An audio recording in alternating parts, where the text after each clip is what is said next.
Hello' everyone, স্বাগতম জনাইছোঁ মোৰ অন্য এটি মিনি ভ্লগলৈ। এইফালে মই ভালপোৱা কামৰ মাজৰ এটা আপোনালোকৰ মাজলৈ লৈ আনিছোঁ।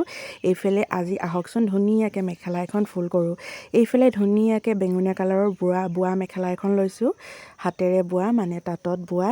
তাৰ পাছতে এইফালে ধুনীয়াকৈ ফুল কাটি লৈছোঁ। এইফালে ফুল মানে বেঙুনীয়াত ৰঙা আৰু বগা ফুল দি দিছোঁ। এইফালে আঠা লগাই ফুল হৈ গ'ল। আৰু এই ঘৰকেইটা ফেব্ৰিক কৰি দিছোঁ। কেনেকুৱা লাগিছে ক'ব দেই। আৰু সম্পূৰ্ণ হৈ গ'ল বাৰু মেখেলাখন।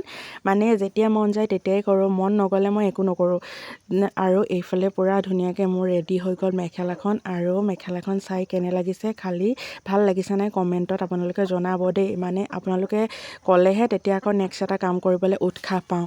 এয়াই আৰু মোৰ আজি কামটো এইফালে কমপ্লিট কাম দেখাই দিলোঁ। মেখেলা ৰেডি হৈ গ'ল। এয়াই আৰু কেইদিনমানৰ পিছত পিন্ধাই দেখিব বাৰু। এয়াই আৰু নেক্সট এটালৈ জল্দি আহি আছোঁ, চাই থাকিব, সকলোৱে মৰম দিব।